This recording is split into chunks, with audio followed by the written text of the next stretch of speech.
성경 말씀은 누가복음 2장입니다. 누가복음 2장 41절에서 52절까지 봉독하겠습니다. 그의 부모가 해마다 6월절이 되면 예루살렘으로 가더니 예수께서 12살 되었을 때에 그들이 이 절기의 관례를 따라 올라갔다가 그 날들을 마치고 돌아갈 때에 아이 예수는 예루살렘에 머무셨더라. 그 부모는 이를 알지 못하고 동행 중에 있는 줄로 생각하고 하룻길을 간 후 친족과 아는 자 중에서 찾되 만나지 못하며 찾으면서 예루살렘에 돌아갔더니 사흘 후에 성전에서 만난즉 그가 선생들 중에 앉으사 그들에게 듣기도 하시며 묻기도 하시니 듣는 자가 다 그 지혜와 대답을 놀랍게 여기더라.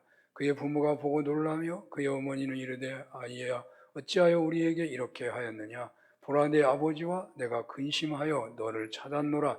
예수께서 이르시되 어찌하여 나를 찾으셨나이까. 내가 내 아버지 집에 있어야 될 줄을 알지 못하셨나이까 하시니 그 부모가 그가 하신 말씀을 깨닫지 못하더라. 예수께서 함께 내려가사 나사렛에 이르러 순종하여 받드시더라. 그 어머니는 이 모든 말을 마음에 두니라. 예수는 지혜와 키가 자라가며 하나님과 사람에게 더욱 사랑스러워 가시더라. 아멘. 누가복음 2장 41절에서 51절 하나님과 사람에게 사랑스럽게 라는 제목으로 주님의 말씀을 증언하겠습니다. 지난번에도 하나님께서 여름 행사 앞두고 말씀을 주셨다 그런 생각을 했는데 이제 여름 성경학교 다음 세대 여름 수련회를 바로 오늘부터 하게 되는데 그래서 그런지 오늘 본문은 더욱더 다음 세대를 믿음으로 세우기를 갈망하는 사람들에게 꼭 필요한 말씀을 주신다고 믿어집니다. 지난번에는 예수님의 영아 시대에 초점이 있었다면 오늘 본문은 예수님께서 12살이 되었을 때 있었던 한 사건을 다루고 그 후로 예수님은 이렇게 살았다 이런 식으로 말하고 있죠. 51절, 52절만 보면 이렇게 되어 있습니다. 예수께서 함께 내려가사 나사렛에 이르러 순종하여 받드시더라. 그 어머니는 이 모든 말을 마음에 두니라. 예수는 지혜와 키가 자라가며 하나님과 사람에게 더욱 사랑스러워 가시더라. 잘 아는 내용이죠. 이 말씀을 저의 설교 상상력으로, 그러니까 요 뒷말만 아니라 오늘 본문 전체를 설교 상상력으로 설명해 본다면 오늘 본문은 예수님께서 우리나라 같으면 초등학생 혹은 중등학생 시절 그때부터 해서 조금 더 확장한다면 예수님이 중고등부 시절까지 초등학교부터 어른이 되기 전까지의 삶의 삶 전체의 단면을 보여주고 있다고 여겨집니다. 그래서 그 오늘 본문은 12살 때 있었던 얘기와 그리고 나사렛 동네로 내려가서 부모님을 순종하여 받들어 살았는데 그 성장에 대한 평가는 지혜와 키가 자라는 중에 하나님과 사람에게 더욱 사랑스러워 가시더라 라고 했습니다. 자, 좀 더 설명을 하여 드린다면 오늘 본문은 예수님의 공생의 시작 전에 삶의 단면을 기록하고 하겠는데 10대 미만, 20대 미만, 30대 미만으로 구분하여 설명할 수가 없어서 가장 중요하다고 할 수 있고 그 삶의 단면을 대표적으로 드러내주고 있고 그리고 그 후부터 공생의 시작하기 전까지 예수님의 삶을 함축적으로 표현하는데 예수님께서 함께 내려가사 나사렛에 이르러 순종으로 받드셨고 그리고 예수님은 지혜와 키가 자라가며 하나님과 사람에게 사랑스러워 가시더라 라고 말하고 있다는 거예요. 다시 설명을 덧붙여 봅니다. 예수님의 가족은 신실한 믿음의 가정으로서 매년 6월절에는 예루살렘 성전에 와서 6월절을 명절을 지키는 가정이었습니다. 아마도 예수님께서 몇 살 때부터 성전에 와서 6월절을 지켰는지 정확하게는 모르겠습니다만 예수님께서 12살 되었을 때 6월절을 지키고 집으로 돌아올 때에 하룻길을 간 후에 예수님이 어디 있는지 몰라가지고 찾다가 다시 돌아서 하룻길을 가고 그리고 또 찾다가 사흘 후에 성전에서 예수님을 만난 이야기를 하고 있는데, 이런 사건이 한 번 있었는지 두 번 있었는지 잘은 모르지만 그 대표적인 사건을 성경이 기록하고 있다는 겁니다. 여러분 자녀들 키우면서 한두 번은 잃어버리지 않았었습니까? 저는 몇 번 잃어봤습니다. 저기 에버랜드 가가지고 어디 갔는지 몰라가지고 찾고 막, 그런 찾는 사람 한두 사람이 아니잖아요. 근데 이 시대에는 훨씬 잃어버리기가 쉬웠던 시대입니다. 그 후에 예수는 함께 내려가서 나사렛에 이르러 순종하여 받들었다고 기록하고는 지혜와 키가 자라가며 사랑과 하나님에게 더욱 사랑스러워 갔다는 것입니다.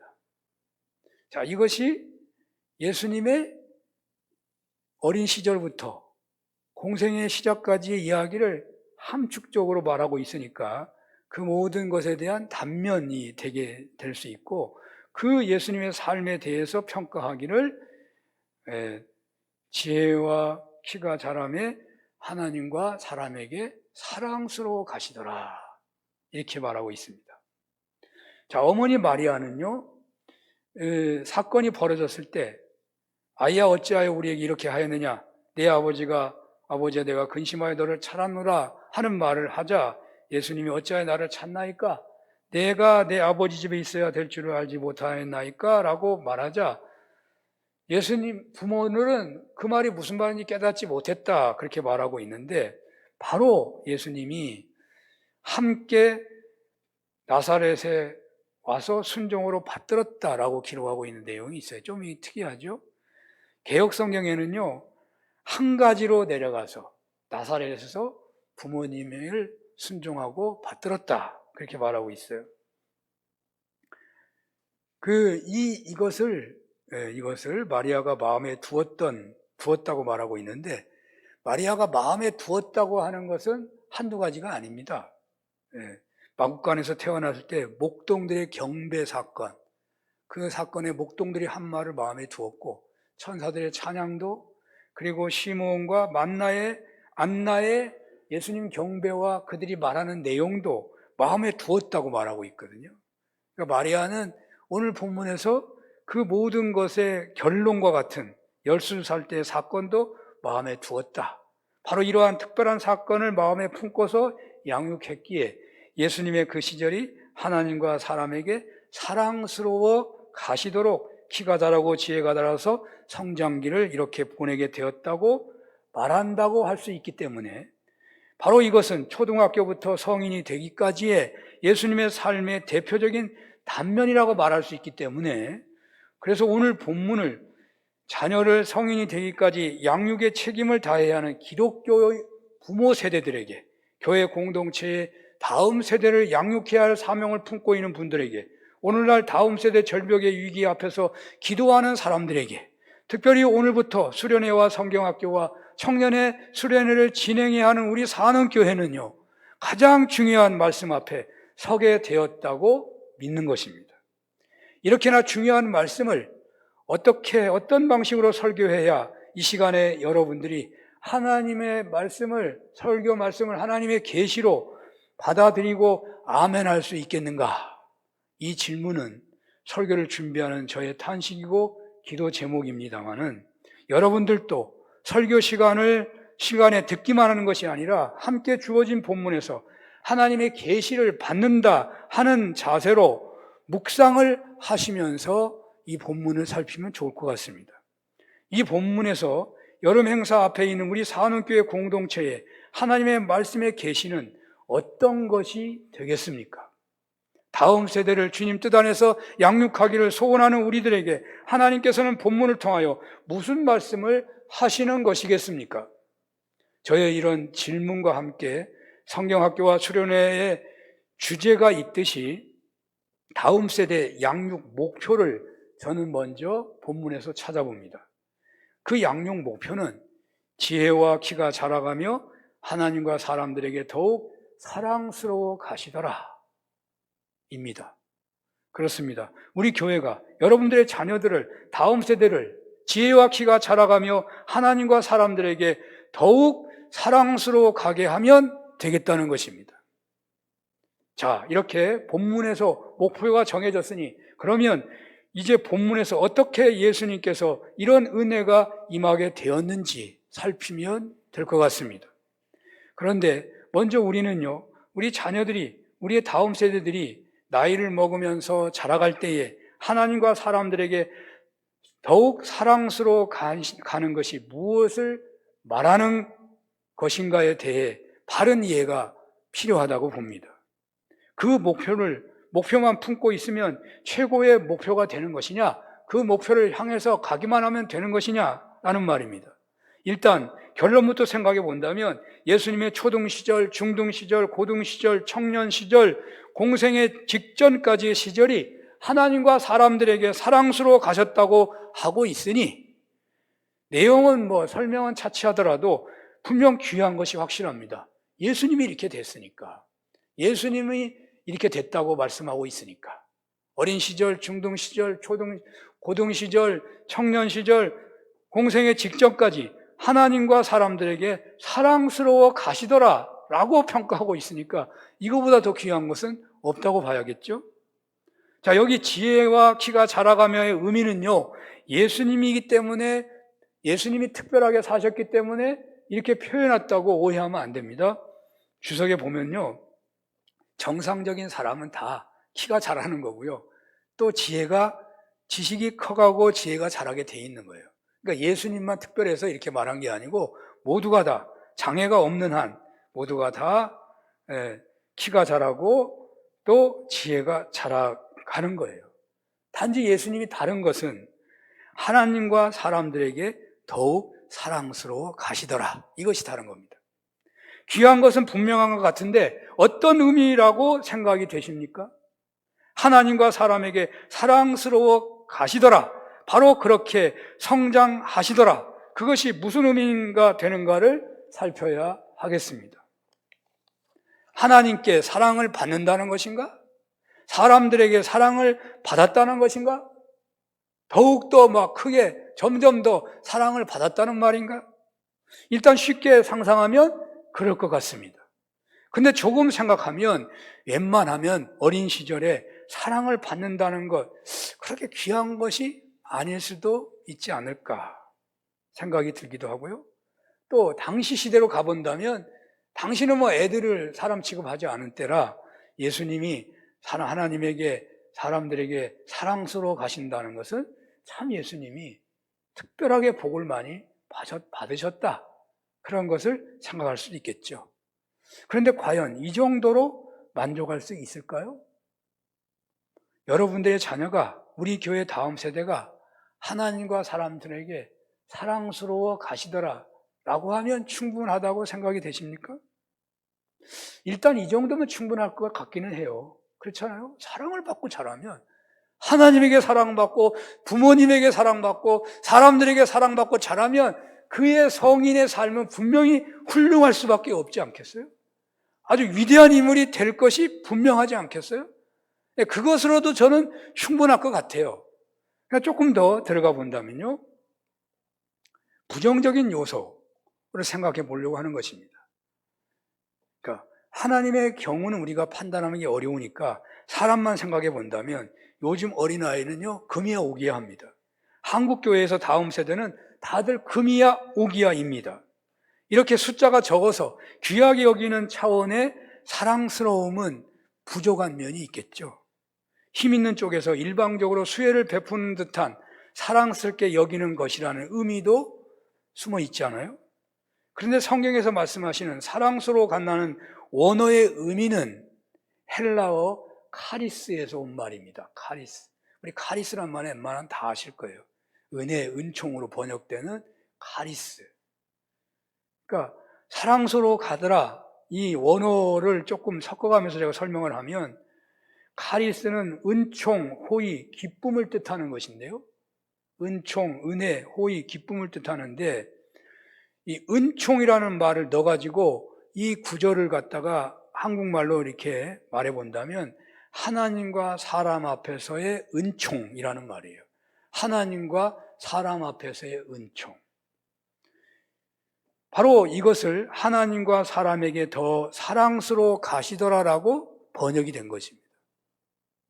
그러니까 하나님과 사람 앞에서의 카리스, 하나님과 사람 앞에서의 은총, 하나님과 사람 앞에서의 호의, 하나님과 사람 앞에서의 기쁨의 의미는 무엇일까요? 이 묵상을 한참 하면서 포괄적이면서도 확실하게 분명한 표현이 되는 합당한 말은 어떤 것인가를 생각을 해봤습니다. 그러다 보니까 이 말은 분명히 최고로 좋은 말일 텐데, 그래서 제게 오는 그 묵상의 결론은 어느 쪽으로 가냐면, 가장 귀한 복을 받는 것은 무엇일까 하는 생각이 돼요. 가장 귀하게 사람이 받을 수 있는 복은 무엇일까? 그것도 멈춰 있는 것이 아니라 계속 성장하면서 또 다른 사람에게, 복이 다른 사람에게, 그러니까 보통 사람의 복은 다른 사람에게 해가 되는 경우도 있잖아요. 사업이 잘 돼가지고 이득을 많이 내서 큰 복을 받았다고 할 수 있겠지만, 그 중에 다른 회사는 경쟁하다가 망할 수도 있고요. 대통령이 당선되어 복이 있다고 하더라도 다른 진영의 사람들, 떨어진 후보와 진영의 사람들은 그냥 낙심하게 될 것이고요. 농사가 잘 되어서 복이 되었다고 하겠지만 값이 떨어져가지고 손해보는 경우도 많다고요. 자, 그렇다면 하나님과 사람 앞에서의 카리스, 하나님과 사람 앞에서의 은총과 호의와 기쁨은 무엇일까요? 저의 묵상의 결론은 아브라함이었습니다. 하나님께서는 아브라함을 부르시고 하시는 말씀이 무엇이었겠습니까? 하나님께서는 아브라함을 부르셨고 믿음으로 아멘 순종한 아브라함에게 축복하기를, 내가 너로 큰 민족을 이루고 내게 복을 주어 내 이름을 창대하게 하리라. 너를 축복하는 자에게 내가 복을 내리고 너를 저주하는 자에게 내가 저주하리니 땅의 모든 족속이 너로 말미암아 복을 얻을 것이니라. 그러니까 아브라함이 생육하고 번성하는 복을 받고 또 너로 말미암아 모든 족속이 복을 얻을 것이니 축복의 통로가 된 것이고, 또 너를 축복하는 자는 복을 내리고 저주하는 자는 저주한다는 것은 구원의 통로까지 쓰임받았다는 의미가 있는 것입니다. 그러니까 아브라함의 복은 생육하고 번성하는 복이 있고 그 복을 나누는 통로가 되고 구원의 통로로까지 쓰임받게 되었다는 것이죠. 아마도 이 복은 사람이 이 세상에서 받는 최고의 복이 아닐까요? 내가 어마어마하게 물질적으로, 경제적으로, 권위적으로, 명예적으로 복을 받았는데 그 복이 나만 받는 게 아니고 다른 사람에게 전해주는 복이 됐다니까요. 그리고 그것뿐만 아니라 그것 때문에 하나님을 믿느냐 믿지 않느냐 구원의 역할까지도 하고 있다니까요. 그보다 더 좋은 복이 세상에 어디 있냐고요. 하나님과 사람에게 더 사랑스러워 가시더라. 아브라함에게 임한 복이 점점 더 강력하게 나타나고 있다는 의미라고 저는 해석이 됩니다. 원어에 따라 생각해 본다면 기쁨의 은혜를 자신이 누리고 동시에 하나님께 기쁨의 영광을 돌리고 사람들에게 기쁨의 은혜의 통로가 되고 있는 것입니다. 은총의 은혜를 자신이 누리고 동시에 하나님을 영화롭게 하는 은혜와 사람들에게 은총의 은혜가 임하도록 통로가 되고 있다는 것입니다. 얘가 좀 어색합니다만은 애완견은요, 애완견을 사랑하는 사람이 아주 어마어마하게 사랑하더라고. 나 왜 놀랬어요? 제가 별로 좀 거리가 좀 멀리 살다 보니까. 근데 참 지극정성이더라고. 하지만 지속적이지 않을 수가 있잖아요. 사람이기 때문에. 그러니까 지속적이지 않고 인격적인 교류가 계속되기 어려워요. 아무리 사랑스럽게 돌본다고 하더라도. 주인 마음대로 하는 사랑이기 때문에 언제 주인이 기분이 나쁘면 화를 당할 유형을 가지고 있는 거예요. 성경에 나타난 하나님과 사람에게 더욱 사랑스러워 간다는 것은 사람의 경우만 생각해 본다면 사랑스럽고 그 사랑스러움이 점점 커가고 거기에 머무는 게 아니라 동시에 자신도 사람들 속에서 사랑스러움을 누린다는 의미가 있어요. 은혜를 끼치고 은혜를 누리고 다른 사람들에게 전하는 통로 역할도 한다는 거예요. 그러니까 인격적인 교류 속에서의 사랑을 받고 누린다는 말이에요. 일방적으로만 받는 게 아니고 구원을 받고 축복을 받고 구원의 통로, 축복의 통로로 쓰임을 받는데 그것이 고정되어 있는 것이 아니라 점점 더 커가진다는 것입니다. 그러니 얼마나 대단한 복입니까? 성경에서 이런 인물을 찾을 수가 없는데요. 굳이 찾는다면 요셉 같은 사람입니다. 요셉. 자, 그러면 어떻게 하면 되겠습니까? 쉽게 결론부터 단도직입적으로 말씀을 드린다면 예수님을 잘 믿고 예수님을 온전히 따르는 신앙인으로 세우면 된다는 말입니다. 예수님이 이렇게 됐으니까 예수님을 닮으면 된다는 겁니다.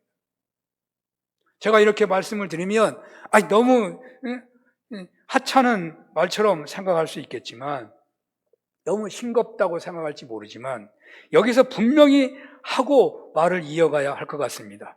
예수님을 확고하게 자신의 그리스도로 영접하고 그래서 주님의 말씀을 보고 싶어 하고 듣고 싶어 하고 사모하는 중에 말씀을 깨달아 순종하는 삶을 살아가는 것이 예수님을 잘 믿는 것이라고 하겠는데 이렇게 신앙생활을 하고 있다는 것은 바로 구원을 받고 축복을 받고 동시에 축복의 통로, 구원의 통로로 쓰임받고 있다는 것이에요. 그러므로 예수를 잘 믿는다는 것이 얼마나 중요한지 모릅니다.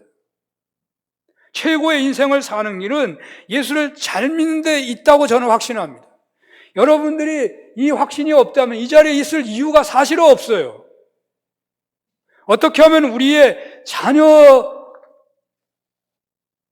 자손들이, 다음 세대들이 이렇게 자라갈 수 있겠습니까? 여기에 대해서 여러 가지 기독교 교육학적 설명이 가능하겠지만 저는 성경 본문으로 강해 설교하며 하나님의 계시를 찾고 있는 것이기에 본문의 한정에서 다음 세대를 믿음으로 세우는 길을 모색해 보려고 하는 것입니다. 첫 번째로 생각할 수 있는 것은 오늘 보면 41절에서 떠오르는 것인데요. 41절에 이렇게 되어 있습니다. 그의 부모가 해마다 6월절이 되면 예루살렘으로 가더니 그의 부모, 그는 예수님이에요. 예수님의 부모가 해마다 6월절이 되면 예루살렘으로 가셔서 6월절을 지켰다는 것입니다. 6월 갈릴리에서요 어부로 살면서 예루살렘 성전까지 가서 6월절을 지킨다는 것은요 보통 정성과 헌신이 아니면 불가능합니다. 대략 성인이요 한 6일에서 7일을 걸어가야 갈 수 있는 거리입니다. 사람이요. 이 특별한 날이니까 밤에도 걸어가는지 모르겠지만 사람이 하루에 몇 킬로나 걷겠습니까? 8시간을 걷는다면 8킬로를 1시간 걷는다면 88에 64? 그렇게 되나요? 한 번도 안 쉬고 걸을 수 있어요? 그러니까요 이 특별한 날이니까 더 많이 걸었겠죠. 이스라엘 사람들이. 그래서 안식일에 지나가지고 다음 안식일까지 도착을 했겠지만 말이죠. 일주일을 걸어가야 하는 거리예요. 여러분 떼앞빛이 쨍쨍 나는데 운동하러 가는 사람 봤어요? 아무도 없더라고. 여기는 좋아가지고 나무 그늘이 있고 그늘이 있는 데로 가지 못 가요. 이스라엘에 무슨 그늘이 있겠어요 옛날에. 그늘이 잠깐 있을지 모르지만 광야. 일주일을 걸어서 안식일을 지킨다? 뭐 자기끼리 몇 명 텐트 치고 뭐 배낭 메고서 즐겁게 어디 가는 게 아니고요. 동네 사람들이 때로 몰려서 가는 겁니다. 어린아이들 몇 사람, 어른들 몇 사람, 우리 가보남 동네 사람들 이렇게 모여가지고 때로 가요. 때로 갔다가 때로 오는 겁니다. 그러니까 예수님이 어딘지 모르는 거예요. 오늘 성이 이상하잖아요. 어떻게 같이 가는데 예수님 없는 것도 모르고. 그 어떤 사람이 그랬더라고. 주석에. 이 사람은 정말 하나님을 믿는 게 정말 허접하게 믿어서 이렇다고. 그렇게 해석하면 안 돼요. 잃어버릴 수밖에 없어요. 애들은 애들끼리 가고 어른들 어른까지 다 때로 몰려서 가는데 같이 자기 아는 사람은 같이 가다 보면 애가 있는지 없는지 다 서로가 서로를 지켜주는 거니까 모르고 하루 갈 수 있지. 갈 수 있는 거예요. 자, 이렇게 가니까 더 힘든다 이 말이죠. 더 오래 걸릴 수도 있고요. 그런데 예수님의 부모는 해마다 6월절을 예루살렘에서 지켰다는 것입니다. 오늘날 주일을 지키는 것을 주일 성수라고 해요. 오늘날 주일 성수 어려운 사람 많아요. 성경학교 주제가 예배로 되어 있더군요. 하나님이 받으시는 신령한 예배자가 되어야 한다는 의미가 아닌가 해집니다. 그렇습니다. 다음 세대 앞에서 성인 세대가 진정 신령한 예배자로 살아간다면 주의를 지키면서 신령한 예배자로 살아간다면 다음 세대는요, 예수님을 잘 믿는 믿음의 용사로 자라가게 된다는 것입니다. 우리는 너무 우리 자녀들을 어떻게 하면 하나님과 사람들에게 사랑스러워하게 키울 수 있을까? 그게 너무나 오묘하고 너무나 놀라운 말이니까 그 방법도 오묘하고 놀라울 거라고 생각하면 곤란해요. 오늘 본문은 분명합니다. 하나님과 사람에게 더욱 사랑하게 되는 것은 유월절을 잘 지켜서 그렇다는 거예요. 주의를 잘 지켜서 그렇다는 말이에요. 하나님과 사람스럽게 우리가 신령한 예배자로 살게 되면요, 우리의 자손들이 하나님과 사람스럽게 사랑스럽게 된다는 거예요. 주일 성수는 습관적으로 교회를 나가는 그런 차원이 아닙니다. 지난번에 설교하면서 얘기했는데요, 습관에서 영성으로, 우리의 주일 성수가 습관에서 영성으로 안 가면은 위험합니다. 여러분, 영성으로 주일 성수한다는 게 어떤 것입니까? 교회 오는 게 주님을 만나는 거예요. 교회 오는 게 여러분 생애 최고의 분을 만나러 오는 거예요. 여러분 생애에 가장 좋은 날로 여기며 오는 거예요. 최고로 축복받을 것을 확실히 믿으면서 오는 날이에요. 춤추면서 올 만한 날이에요. 기뻐하며 와야 하는 날이에요. 여러분 가장 좋은 모습으로 와야 하는 날이에요. 그게 영성으로 주의를 지키는 거예요. 영성으로. 형식적으로 하는 게 아니에요. 영으로. 습관으로가 아니라 영성으로 지키는 거예요. 주일 성수하는 것은요, 하나님이 창조주이심을 확실하게 믿는 고백이 있기 때문에 가능한 것입니다. 하나님께서 천지를 창조하셨고 피조물에게 복을 주시기 위해서 안식일을 지키라고 주일 성수하라고 하신 것입니다.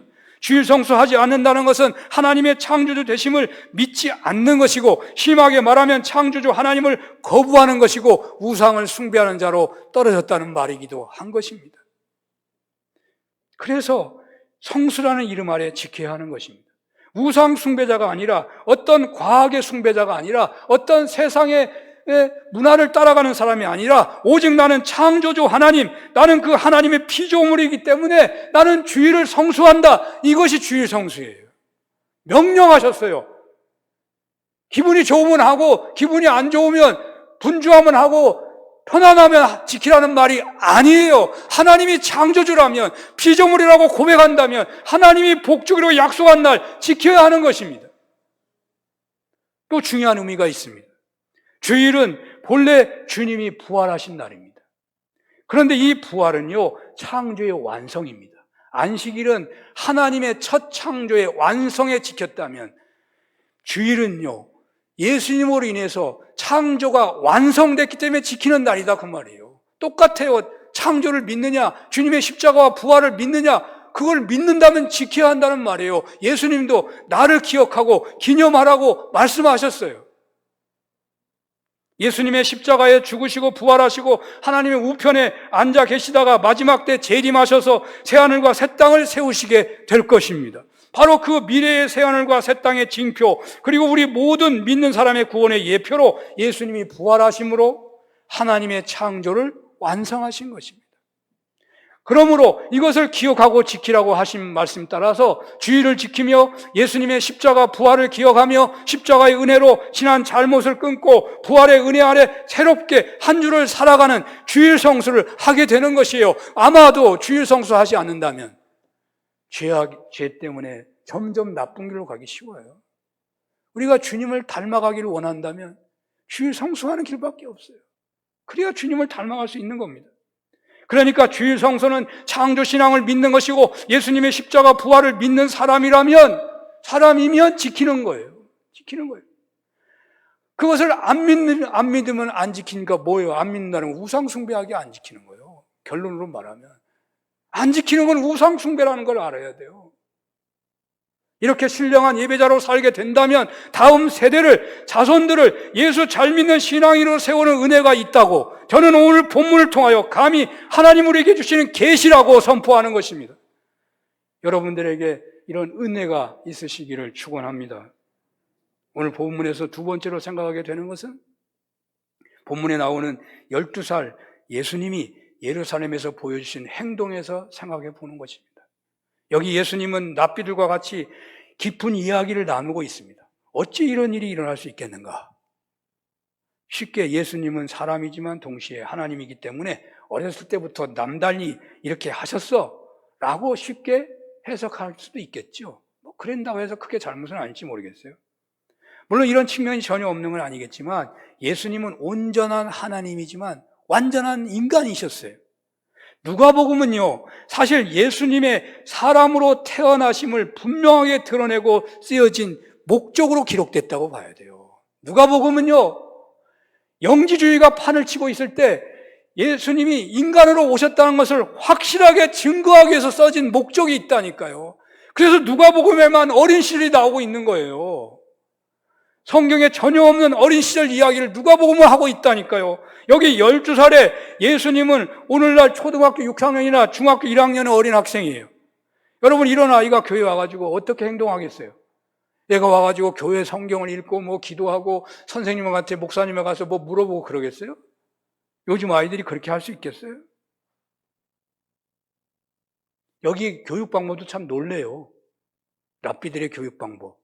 질문하고 질문받고 대답을 듣고 막 이거 대단한 교육 방법이라고 저는 생각돼요. 질문과 대답식의 교육 방법. 그런데 아마도 예수님은 12살 때에 있었던 이 사건은 더욱 특이했습니다. 왜냐하면 그런 아이들이 감히 선생님이라고 얘기 못하거든요. 선생님을 좀 귀하게 여긴다 하더라도 귀하게 여기기 때문에 더 멀리하고 이렇게 함부로 같이 못하잖아요. 실수할까 봐. 사실 목회자들도 어떤 면에서 애로운 면이 많아요. 왜냐하면 친한 마음이 있는데 가까이 막 밥도 먹고 목욕도 같이 하고 이거 하기가 참 어렵잖아요. 그러니까 어린아이가 선생님하고 막 대화하기 쉬운 게 아니에요. 그런데 어떻게 예수님이 이렇게 하셨겠냐 이 말이죠. 저는요, 이런 확신이 듭니다. 이 부모들이요, 예수님이 잘하는 것을, 예수님을 통해서 특별한 돌출 행동을 본 것을 늘 마음에 기억하고 살았기 때문에 이 마리아는 성전과 성전의 지도자들에 대한 존경심과 귀함을 늘 보여주고 자녀에게 가르친 거예요. 여기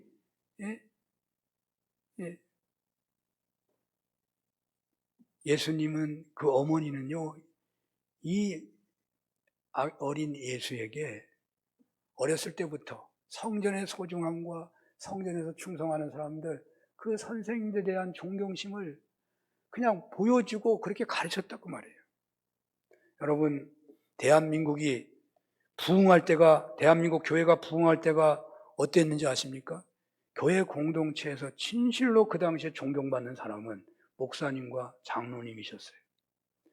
부모님들이 존경하면 자녀들은요, 자연스럽게 존경하게 돼 있어요. 부모님들이 귀하게 여기면 자녀들은 귀하게 여기는 것입니다.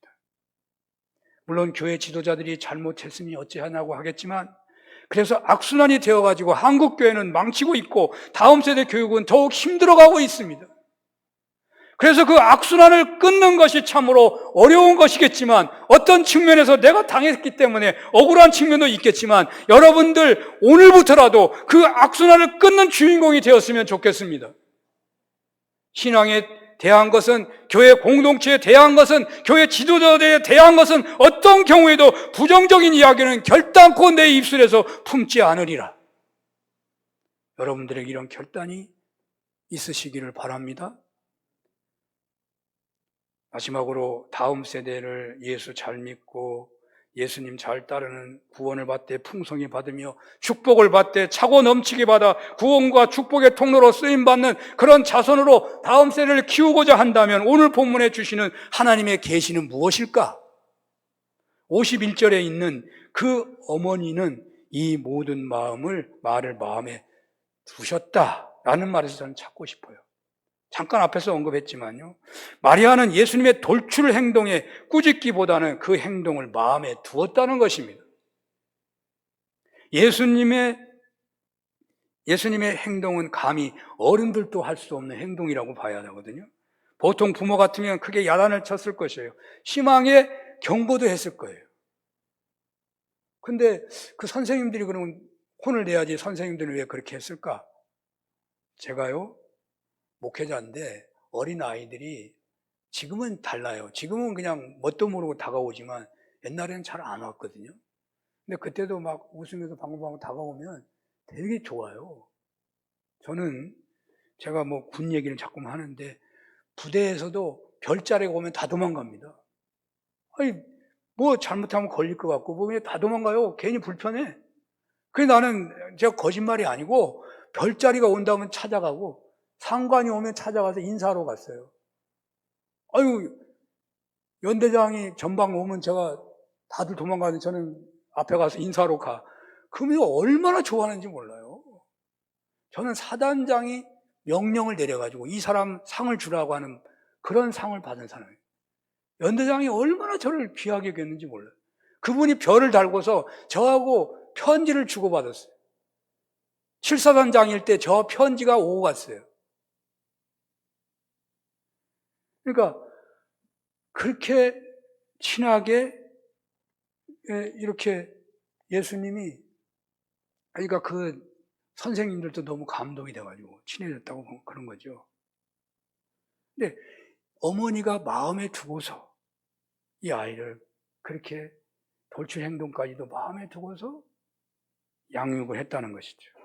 자, 이와 유사한 사례를 저는 에디슨의 어머니에서 찾아보려고 합니다. 에디슨은 어린 시절에 몸이 약해가지고 학교에 늦게 들어갔다고 합니다. 늦게 들어갔는데 그 옛날에 학교니까 한 선생님이 1학년부터 뭐 우리나라 같은 6학년까지 뭐 40명, 50명 이렇게 가르쳤대요. 한 사람이. 다 가르치니까. 이 늦게 들어온 애가 뭘 잘 모르잖아요. 다른 애는 아는데. 그게 자꾸 너무 질문을 많이 하는 거예요. 그 질문도 뭐 이런 질문이라고 그러잖아요. 뭐 별은 왜 하늘에서 떨어지지 않나요? 그 별이 왜 안 떨어지냐고. 그 선생님은 어떻게 대답할 거예요? 물고기는 물에 빠졌는데 왜 죽지 않나요?